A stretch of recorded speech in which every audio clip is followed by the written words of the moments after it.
ये आकाशवाणी है। कोविड-19 विशेष कार्यक्रम के अंतर्गत प्रस्तुत है कोरोना वायरस संक्रमण की वर्तमान स्थिति पर चर्चा। इसे प्रस्तुत कर रहे हैं आकाशवाणी संवाददाता सिद्धार्थ सिंह। इस कार्यक्रम में आमंत्रित स्वास्थ्य विशेषज्ञ हैं सफदरजंग अस्पताल की डॉक्टर रूपाली मलिक। नमस्कार श्रोताओं, 8 मार्च को अंतर्राष्ट्रीय महिला दिवस है और पूरे विश्व में इसे लेकर जोरदार उत्साह है और तैयारियां चल रही हैं।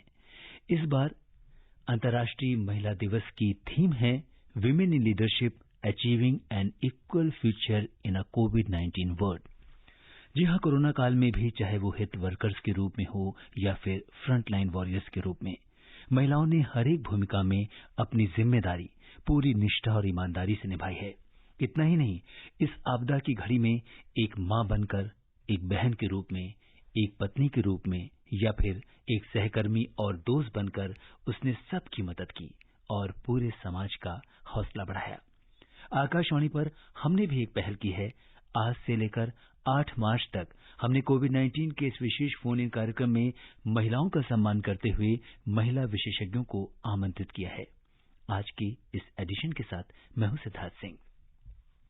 श्रोताओं, कोविड-19 पर इस विशेष फोन इन कार्यक्रम में हमारे साथ चर्चा करने और आपके सवालों का जवाब देने के लिए हमारे साथ हैं सफदरजंग अस्पताल नई दिल्ली की मेडिसिन विभाग में associate professor doctor Rupali Malik. Doctor Rupali, हम आकाशवाणी के तमाम श्रोताओं की ओर से आपका स्वागत और अभिनंदन करते हैं और इस वुमेन स्पेशल सीरीज में आपका स्वागत करते हैं। जी, धन्यवाद आमंत्रित करने के लिए। और मैं आप सभी लोगों को, सभी श्रोताओं को इस आने वाले अंतर्राष्ट्रीय वुमेन्स डे के लिए बहुत बहुत शुभकामनाएं देना चाहती हूँ। और श्रोताओं, कोरोना से संबंधित सवाल डॉक्टर रूपाली से टोल फ्री नंबर 1800115767 और 011233144444 पर पूछ सकते हैं। आप हमारे ट्विटर हैंडल @AINews पर #AskAIR पर अपने सवाल पोस्ट भी कर सकते हैं। डॉक्टर रूपाली, हमने कोरोना के इस कठिन दौर में महिलाओं के अदम्य साहस और धैर्य को देखा। कोरोना वॉरियर के रूप में उन्होंने बतौर हेल्थ केयर वर्कर्स के रूप में अहम भूमिका निभाई है। डॉक्टर रूपाली, जब पूरा विश्व कोरोना से डरा हुआ था, लोगों के मन में भय था, तब आप भारत सरकार की उस मुहिम का हिस्सा बनी जिसमें चीन के वुहान में भारतीय छात्रों को वहां से निकालने के लिए आपको विशेष विमान से वहां भेजा गया और आपकी देखरेख में स्टूडेंट्स को वहां से सुरक्षित निकाला गया। आपसे पूछना चाहेंगे कि आपका कैसा अनुभव था, क्योंकि जिस तरह से पूरे, जैसा कि हमने कहा कि पूरे वर्ल्ड में एक डर था, हर इंसान के अंदर एक डर था, लेकिन ऐसे में वुहान जाना, वहां से लोगों को लाना, कैसा अनुभव रहा आपका? जी बिल्कुल। देखिए, अगर मैं कहूँ तो मेरी कोरोना के अगेंस्ट जो लड़ाई है वो बाकी सबकी लड़ाई से थोड़ा पहले शुरू हुई थी।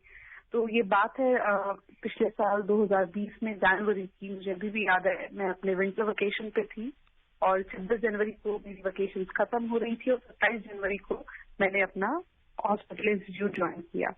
एंड उस समय कुछ न्यूज में इस तरह की बातें चल रही थी कि चाइना में कुछ वुहान में इस तरह की बीमारी आई है जिसकी वजह से वहां पे लॉकडाउन जैसी स्थिति बन रही है और शायद हो सकता है वहां पे फंसे लोगों के लिए भारत सरकार कुछ विमान भेजेगी। बट तब किसी ने नहीं सोचा था कि हम उस विमान में आने वाली टीम का एक हिस्सा होंगे। हम भी ये सोचते थे पता नहीं टीम होगी जो वहां पे जाएगी और वहां से लोगों को लेके आएगी। तो मुझे अभी भी अच्छे से याद है, मैंने 27 जनवरी को मैंने ज्वाइन किया और ज्वाइन करते ही मेरे जो हेड ऑफ द डिपार्टमेंट हैं बहुत हैवी हार्ट के साथ जस्ट आस्क्ड मी कि डॉक्टर रूपाली, शायद आपको इस टीम का हिस्सा बनना पड़ेगा।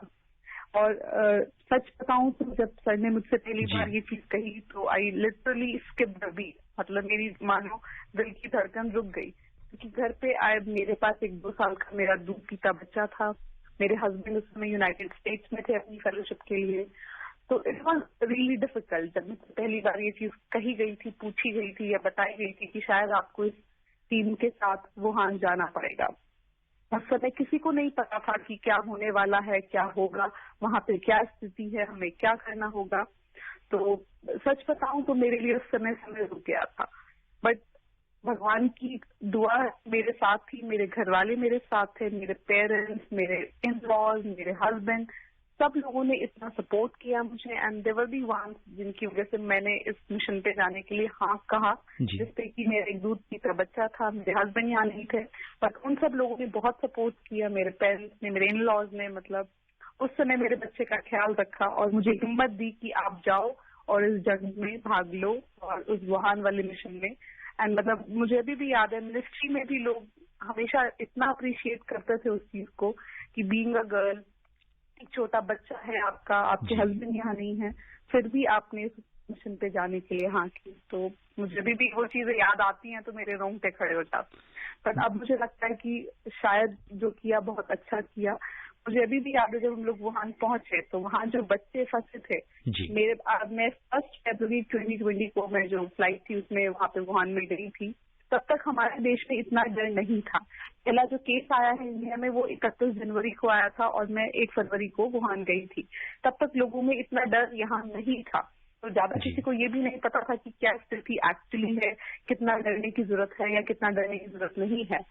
तो बट हम जब 1 फरवरी को वहां पहुंचे, वहां जो बच्चों की जो हालत देखी, जो सबसे पहले जो हमारी फ्लाइट में जो लोग चढ़े उसमें एक कपल था जिसके साथ एक छोटा बच्चा था 3 साल का और 3 महीने का लगभग।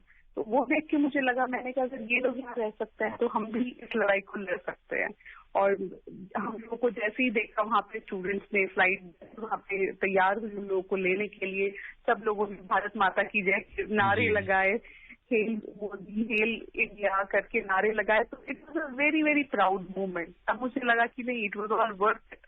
ये जो हमने जो मतलब जो डिसीजन लिया या मतलब जो भारत सरकार का जो डिसीजन था वो इतना प्रोएक्टिव डिसीजन था। 2 फ्लाइट में हम लोग वहां से लगभग 650 लोगों को लेके आए थे एंड वो सभी के सभी लोग नेगेटिव टेस्ट किए थे। तो इंडियन गवर्नमेंट ने बड़ा समय रहते बाकी बहुत से विकसित देशों से पहले ये डिसीजन लिया कि हमें वैक्सीनेशन कराना है, और जितने भी लोग हम वहाँ एपी सेंटर से उठा के लाए थे वो सब कोरोना नेगेटिव थे। तो ये बहुत ही प्रोएक्टिव, मतलब मैं बहुत ही सराहना करती हूँ अपनी सरकार की जो इतना टाइमली रहते उन्होंने वो डिसीजन लिए और बहुत अच्छे से लिए।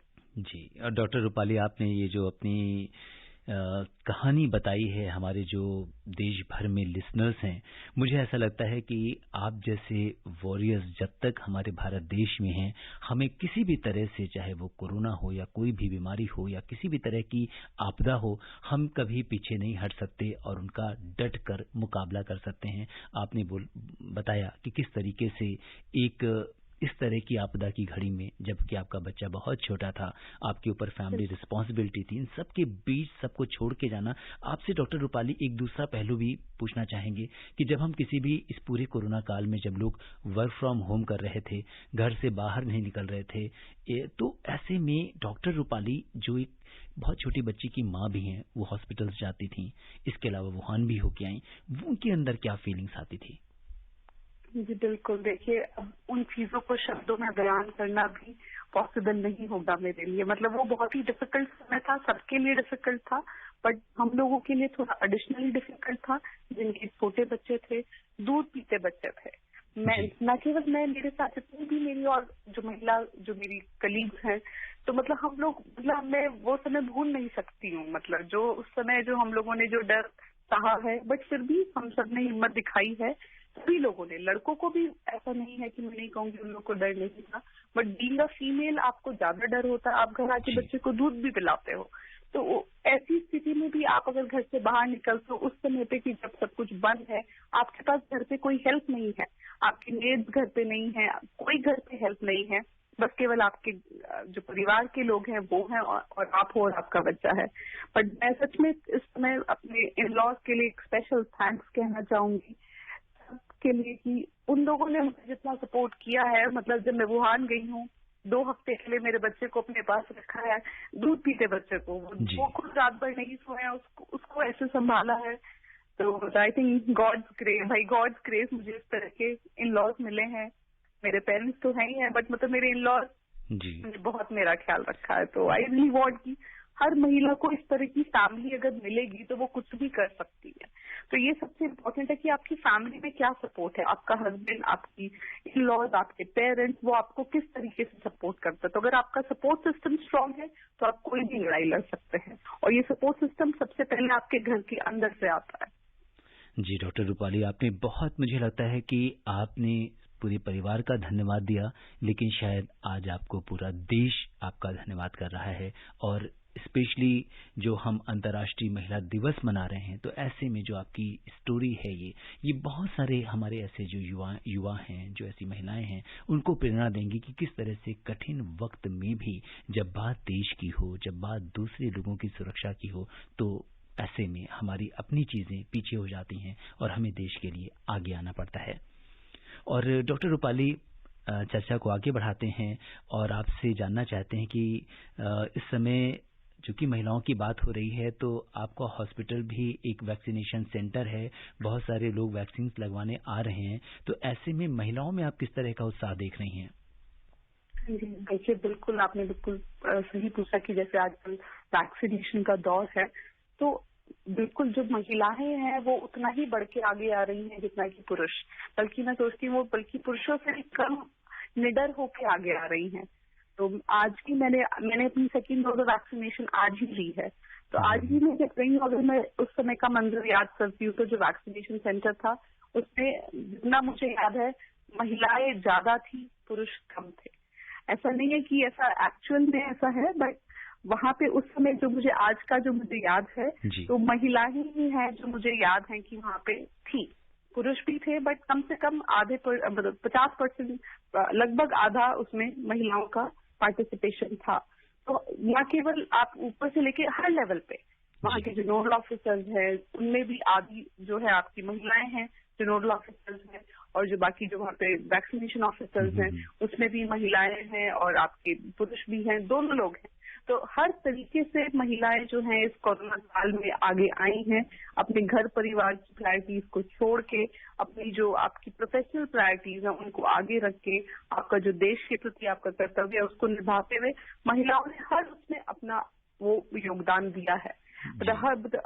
हर स्टेज पे आप चाहे प्रोफेशनल लेवल पे देखें तो अगर जो आपकी गवर्नमेंट में की पोजीशंस हैं या किसी भी ऑर्गेनाइजेशन में जो हेडिंग पोजीशंस है, न केवल उनको संभाला है बल्कि छोटे लेवल पे या सैनिटेशन लेवल पे हर लेवल पे महिलाओं ने आगे बढ़ के अपना योगदान दिया है इस कोरोना काल में।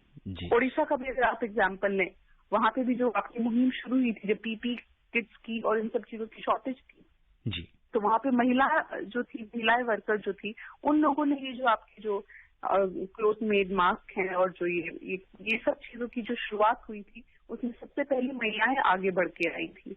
तो आई थिंक मतलब हमें इस समय बहुत जरूरत है उन सब महिलाओं को धन्यवाद करने की जिन लोगों ने इस कोरोना काल में हमारे देश को आगे बढ़ के निकाला है।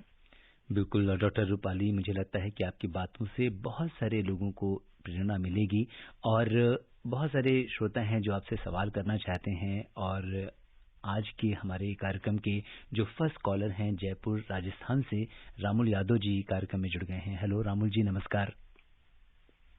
हेलो नमस्कार साहब, जय श्री राम जी। नमस्कार। और मैं आज डॉक्टर जी को भी मतलब जय श्री राम भी करता हूँ। वैसे अगर भगवान की भक्तन है, मैं भी भक्त हूँ और मैं नेत्रहीन हूँ जी। राम जी, और जयपुर झोटवाड़ा रहता हूँ। ऐसा हमारी 83 साल की उम्र है जी। हमारा कोयला अभी तक आने का नंबर नहीं आया। हम तो चल फिर नहीं सकते। हमारा कैसे लगेगा ये टीका? हम जैसे आदमियों का, हम लोग जब चल फिर नहीं सकते, दिखाई नहीं देता है। 83 साल की उम्र है, हमारा कैसे नंबर आएगा? हमको कैसे होगा ये? जी बिल्कुल डॉक्टर रूपाली, जयपुर झोटवाड़ा। डॉक्टर रूपाली, जैसा कि अब तो बुजुर्गों में 60 वर्ष से ऊपर लोगों में वैक्सीनेशन हो रहा है, तो क्या कुछ कहेंगे इनसे आप? हाँ जी, देखिए हमें थोड़ा संयम बरतने की जरूरत है। अभी फिलहाल जो स्थिति है वैक्सीनेशन की, उसमें 60 साल से ऊपर के जितने भी लोग हैं वो आप कोविन ऐप के थ्रू रजिस्ट्रेशन करा के आप किसी भी वैक्सीनेशन सेंटर पे जाके आप वॉक इन वैक्सीनेशन करा सकते हैं। और बहुत अच्छे से ये सुविधा उपलब्ध है, फ्री में बिना किसी शुल्क के आप करा सकते हैं किसी भी सरकारी इंस्टीट्यूट में। और इवन जहाँ तक कि प्राइवेट इंस्टीट्यूट में भी आप बहुत ही मिनिमल फीस देके 250 रुपए की फीस देके आप वहां पे भी करा सकते हैं।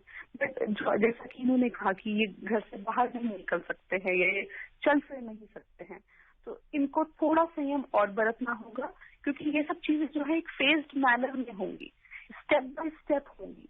ऐसा नहीं है कि अगर हमने आज वैक्सीनेशन शुरू किया है तो अगले 10 दिन में या 20 दिन में या महीने में हम सबको वैक्सीनेशन दे देंगे।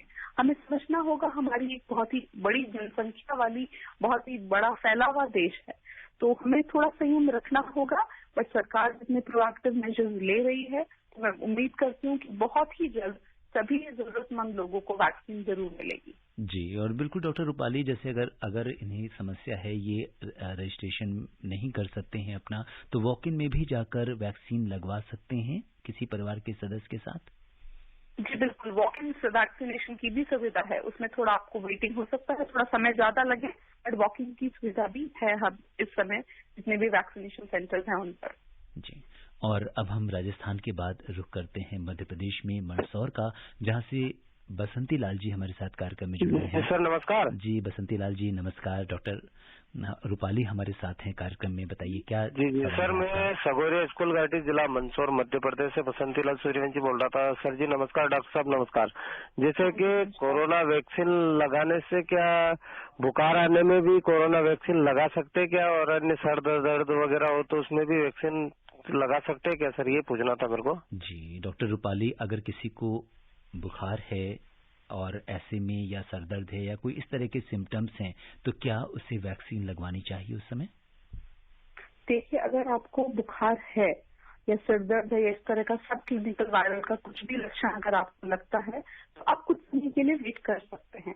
देखिए, वैक्सीनेशन लगवाना कोई इमरजेंसी या अर्जेंसी नहीं है, तो आप 2-4 दिन का इससे समय ले सकते हैं। तो अगर आपका जब बुखार थोड़ा सेटल हो जाए आप तब जाके ये वैक्सीन लगवा लें, क्योंकि इसमें कोई ऐसी इमरजेंसी नहीं है कि आपको बुखार है तो भी आपको वैक्सीन लगवाना है। बट उसमें आप 2-4 दिन का समय ले सकते हैं।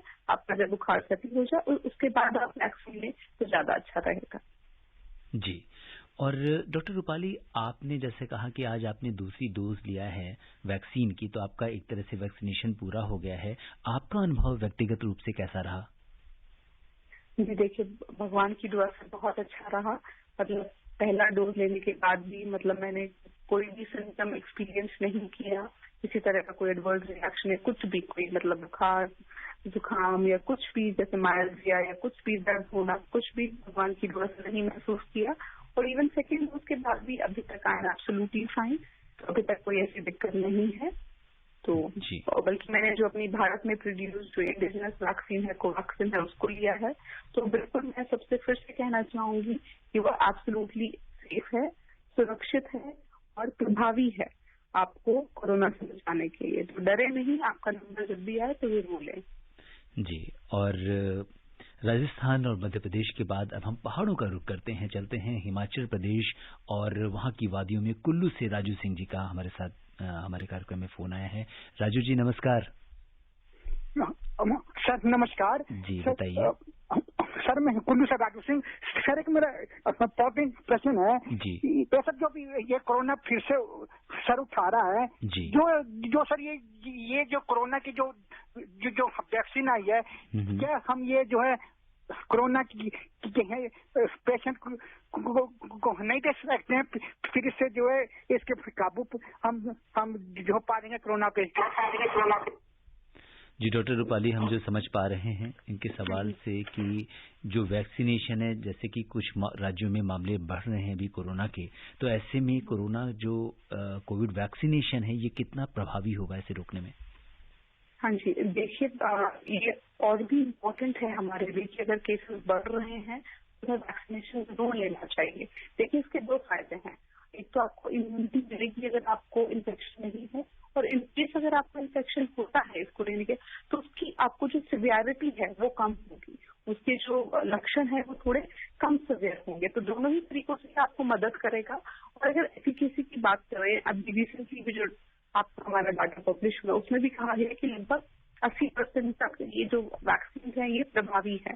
तो ये बहुत जरूरी है हमें समझना। अगर हम जितने ज्यादा लोग जितने कम समय में ये वैक्सीन ले लेंगे उतने लोग एक समय पे इम्यून हो जाएंगे। ये जो ट्रांसमिशन है एक दूसरे से जो होने वाला जो इस समय जो डर है वो डर बहुत कम हो जाएगा। और अगर नया म्यूटेशन भी होता है तो जितना मैं समझ सकती हूँ कि अगर कोई बहुत मेजर म्यूटेशन नहीं होता है तो भी ये जो थोड़ा अगर छोटे मोटे म्यूटेशन जो कि वायरस से हम आमतौर पर भी उम्मीद करते होते हैं, उनमें भी ये एक हद तक आपको प्रोटेक्शन देगी। है उस चीज के लिए आपको सोचने की जरूरत नहीं है कि अगर म्यूटेशन हो जाएगा तो काम नहीं करेगा या कोई नया स्ट्रेन आ जाएगा तो काम नहीं करेगा, ऐसा नहीं है। अगर आपको जब भी मौका मिले तो इस समय आप वैक्सीन लें, कि न केवल आपको मदद करेगी तो आपके घर, परिवार, देश को, सबको मदद करेगी। जी, और अब हम रुक करते हैं उत्तर प्रदेश में बलरामपुर का, जहां से शारदा ओझा जी कार्यक्रम में अपने सवाल के साथ आ गए हैं। हेलो जी सर, नमस्कार। जी शारदा जी, नमस्कार। सर जी बताइए, आपका बहुत बहुत स्वागत है कार्यक्रम में। डॉक्टर रूपाली से आप क्या सवाल करना चाहेंगे? जी डॉक्टर साहब को नमस्कार। जी नमस्कार। नमस्कार सर, मैं ये पूछना चाहता हूँ सवाल कि मेरा उम्र 58 साल का है सर, जो है, और पहले बोला था कि 55 साल के ऊपर को लगेगा, तो अभी जो है अभी बोल रहा है 45 साल के ऊपर जो बीमार होंगे किसी बीमारी से उनको लगेगा। तो हम लोगों को छोड़ दिया सर कि हम अभी 60 का पूरा नहीं बोलते कि 60 साल के ऊपर वाले को लगेगा। जी डॉक्टर रूपाली, अब बात है 58 साल उम्र है, तो इनका नंबर कब तक आ जाएगा?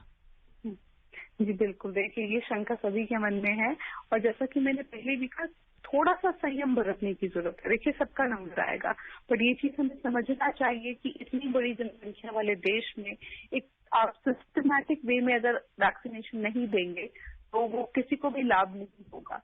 तो सरकार ने बहुत अच्छी स्ट्रैटेजी बनाई है, फेज्ड मैनर में ये वैक्सीन दी जा रही है। सबसे पहले की जो सबसे ज्यादा एक्सपोज्ड लोग हैं, यानी कि हेल्थ केयर वर्कर्स, फिर बाकी फ्रंटलाइन वर्कर्स, और उसके बाद जो हाई रिस्क कैटेगरीज हैं, यानी कि 60 साल से ऊपर या 45 से 60 के बीच में अगर आपको कोई कोमॉर्बिडिटी है तो आपको समझना होगा कि समय के साथ सबका नंबर आएगा।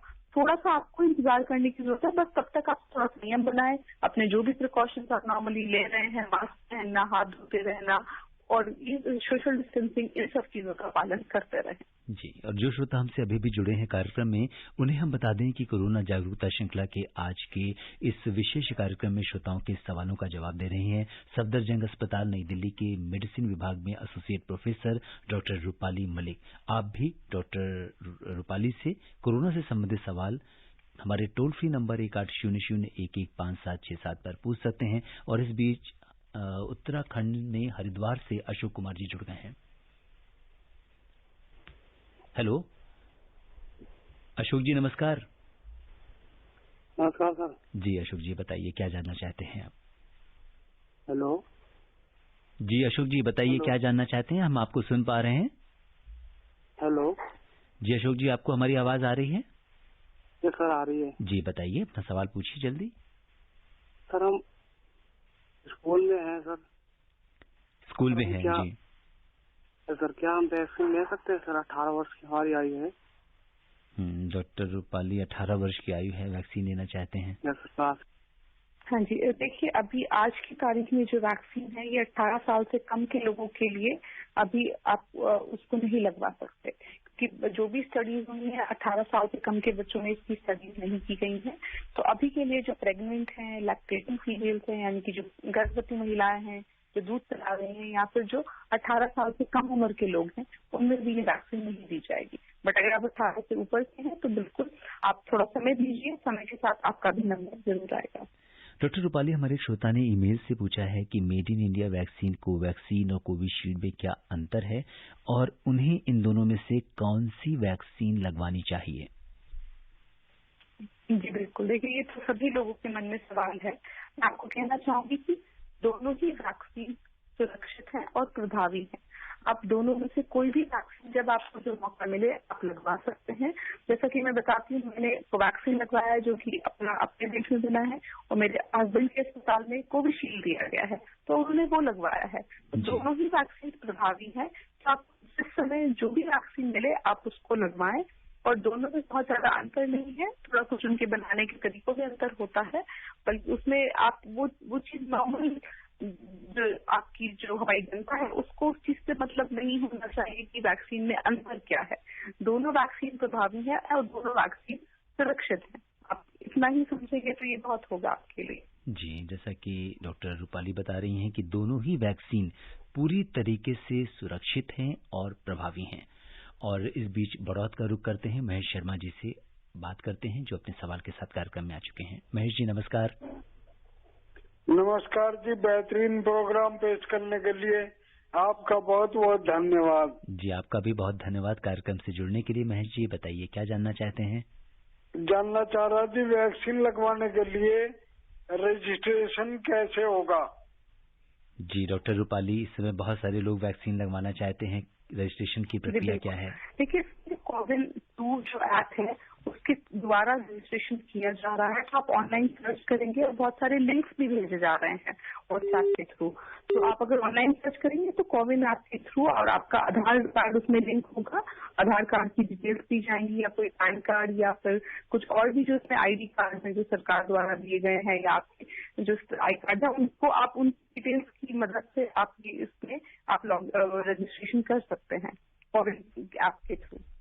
जी तो इस समय जैसा कि डॉक्टर रूपाली बता रही हैं कि आप कोविन ऐप के थ्रू या वेबसाइट से आप रजिस्टर कर सकते हैं या आप आरोग्य सेतु ऐप के थ्रू रजिस्टर कर सकते हैं। उसमें भी आपको उसी वेबसाइट पे आपको वो रिडायरेक्ट करेंगे और वॉक इन में भी आप जा सकते हैं। इस बीच अजमेर राजस्थान से जहांगीर जी कार्यक्रम में जुड़ गए हैं। जहांगीर जी नमस्कार। नमस्कार जी। जी बताइए क्या जानना चाहते हैं आप? साहब मैं कोरोना के बारे में ये जानना चाहता हूँ कि ये शहर के अंदर बहुत ज्यादा फैली और गाँव के अंदर बहुत कम बीमारी हुई साहब। जी डॉक्टर रूपाली जी डॉक्टर रूपाली, शहरों में इसके संक्रमण ज्यादा हुए हैं, गाँवों में बहुत कम है, इसका क्या कारण है? बिल्कुल, देखिए कारण वही है कि जो आप देखते हैं जो अंतर्राष्ट्रीय फ्लाइटें जो हैं या जो बाहर से आने वाले लोग हैं वो ज्यादातर शहरों में आए हैं। तो शुरुआती दौर से ही शहरों में एक्सपोजर रहा है और उसके बाद जो शहर में जो लोग हैं वो काम के लिए बाहर जाते हैं तो ऑफिसेज में जाते हैं जहाँ की एक छोटी जगह पे बहुत सारे लोगों से मिलना जुलना होता है, बैठना होता है। तो उस तरह से उन लोगों को एक्सपोजर होने के चांस ज्यादा है। अगर आप बस में भी जाते हैं, आप मेट्रो में जाते हैं, कहीं भी किसी भी पब्लिक कन्वेंस को यूज करते हैं, आपको बहुत ज्यादा चांसेस है कि आप दूसरे लोगों से आप संपर्क में आएंगे। पर गाँव में अक्सर ऐसा नहीं होता। आपके बड़े बड़े खुले खुले घर होते हैं, आप काम के लिए भी अगर अपने खेत में जाते हैं, बाहर जाते हैं तो आप इतना आप क्लोज कॉन्टैक्ट में नहीं आते हैं बाकी लोगों से। तो यही कारण है कि शहरों में ये चीज ज्यादा देखी गई है और गांव में ये चीज थोड़ा कम देखी गई है। जी और अब समय इजाजत नहीं दे रहा कि हम इस चर्चा को आगे बढ़ाएं। चलते चलते डॉक्टर रूपाली, आप आकाशवाणी के श्रोताओं को क्या संदेश देना चाहेंगी और खास तौर से चूंकि हमारा वुमेन स्पेशल एपिसोड्स चल रहे हैं तो महिलाओं को क्या संदेश देंगी? जी बिल्कुल, देखिए मैं यही कहना चाहूंगी, महिलाएं जो हैं हमारे न केवल देश की, हमारे घर की नींव है। तो हमें ये हमारी मोरल रिस्पॉन्सिबिलिटी है कि हम उनको रिस्पेक्ट करें, उनको इक्वल राइट्स दें हर जगह पे। आप उनको वर्क प्लेस पे, घर पे वही सम्मान, वही इज्जत, वही सम्मान दें जो आप बाकी किसी पुरुष को देना चाहेंगे। और हमें समझना होगा कि महिलाओं के योगदान के बिना हम कोई भी लड़ाई नहीं लड़ सकते हैं, चाहे वो कोरोना की लड़ाई हो या कोई भी और लड़ाई हो। तो मैं आपसे यही कहना चाहूंगी, सम्मान दें महिलाओं को और प्यार दें और सम्मान दें। बिल्कुल डॉक्टर रूपाली, आज आपने जो भी अपनी कहानी हमसे शेयर की, मुझे लगता है कि वो हमारे जितने भी श्रोता हैं उनके लिए एक रोल मॉडल बनेगी कि किस तरह से जब बात समाज की हो, जब बात देश की हो तो हमारी अपनी जो व्यक्तिगत चीजें होती हैं वो पीछे हो जाती हैं। डॉक्टर रूपाली, आप कोविड-19 के इस विशेष कार्यक्रम से जुड़ी, आपने श्रोताओं के प्रश्नों का उत्तर दिया, आपका बहुत बहुत धन्यवाद और आभार। जी बिल्कुल, धन्यवाद आमंत्रित करने के लिए, स्पेशल प्रोग्राम के लिए, थैंक यू। श्रोताओं, आपसे यही कहेंगे कि डॉक्टर रूपाली ने आपको कोरोना से बचने के लिए जो भी सावधानियां बताई हैं और वैक्सीन से जुड़ी जो बातें बताई हैं आप उनका पालन कीजिए। वरिष्ठ नागरिकों और 45 साल से अधिक उम्र के गंभीर बीमारियों से पीड़ित लोगों को टीके लगाने का कार्यक्रम चल रहा है, आप टीकाकरण जरूर कराएं। कोरोना का खतरा अभी भी बरकरार है, इसलिए आप बाहर निकलते समय मास्क लगाइए, हैंड हाइजीन के साथ सुरक्षित दूरी बनाए रखिए, क्योंकि बचाव और सावधानी ही कोरोना का इलाज है। आप स्वस्थ और खुशहाल रहें, इसी कामना के साथ दीजिए मुझे अनुमति। नमस्कार। इन विशेष कार्यक्रम के अंतर्गत अभी आप सुन रहे थे कोरोना वायरस संक्रमण की वर्तमान स्थिति पर चर्चा।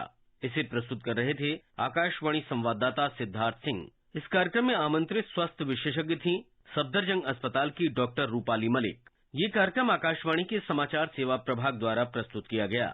इसे आप हमारे mobile app news on AIR पर भी सुन सकते हैं। इस कार्यक्रम के संबंध में अपनी प्रतिक्रिया आप हमें ईमेल कर सकते हैं। पता है AIRNSDtalks@gmail.com। ये कार्यक्रम फिर से सुनने के लिए लॉग ऑन करें हमारी वेबसाइट newsonair.com।